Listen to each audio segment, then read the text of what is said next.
Hi, this is Chris from Hidden Harbor. We're doing part 2 of the garden tour. We're walking towards the beach. It's a sunny day, so I don't know how this is going to play out. When we get to something interesting, I'll stop. But there's all kinds of gardens here. Shade, part sun. It is the very end of April. So everything is just coming up. And this is a garden that's a working garden. You'll see buckets and pails and wheelbarrows and all kinds of stuff. This is a white garden, and it's got, I don't know, over a dozen white daylilies in here and other white flowered plants. Plus it has the color chartreuse is usually prominent in here as well. So chartreuse, white, and some kind of wine color, for instance, as this 9-bark Diablo. These tulips are called Purissima Blonde. They're supposed to have, and they do have, variegated foliage. I got a bag of them, but they didn't all come true. Or they didn't all come up, actually. So they're going to send me another bag. So, and I have a bunch of Thalia, Narcissus, and some other vanilla peach Narcissus. And now I'm in the light. I'm going to switch. That's supposed to be vanilla peach, but it doesn't look peach, so I don't know. That might be another mistake that I received. But these were dinner plate Narcissus. And as I said in the other video, you'll see tags everywhere because I have a display garden for daylilies. I have, I don't know, over 650 cultivars. There's a nice lilium, and they usually have tags too. Some of them have lost their tags, and it's very distressing to me, and I have to try to figure out what they are. And I have all different ways of doing that.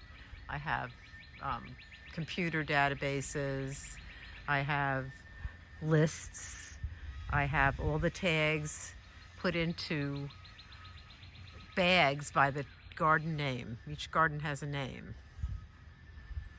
So I should be able to figure these things out, and I usually do. I have photographs too. Oh my gosh, do I have photographs. So here's a pretty statue that my school gave me when I retired from teaching after 46 years. That is quite a landmark. And I forget what these are called, but they're Gravtite Giant is the second name. I'd have to look them up. Actually, I'm just going to come right down here and let you see the tag. Where is the tag? There's a tag. It's missing its metal tag, but there is a tag. I usually put 2 tags. One tag gets pushed into the ground that says it's plastic, and I'm using a paint pen these days and hoping that will work. So you'll see here,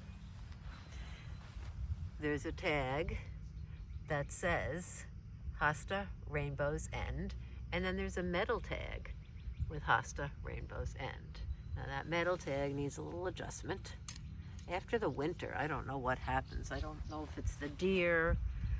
I usually push the white tags down into the ground, but they're heaving up.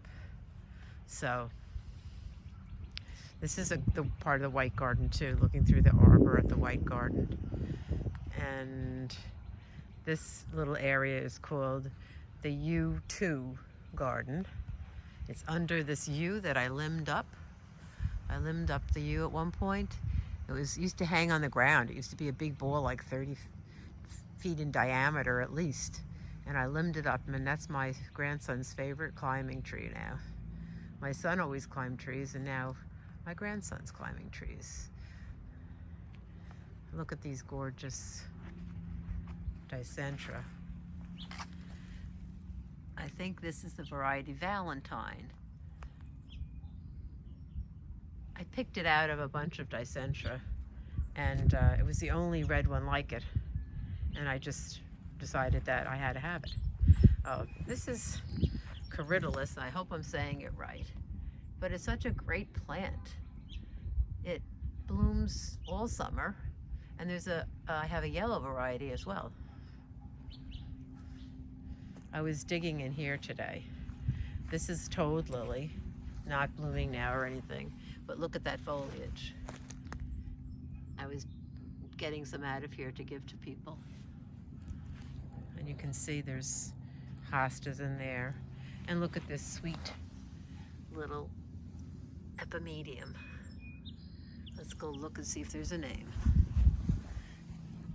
And there it is, and I don't know how to say that. So this has been about 6 minutes. I think it's time to go to part 3. We'll switch around here and just take a quick look under the yew tree. And I'll start there next. See you next time.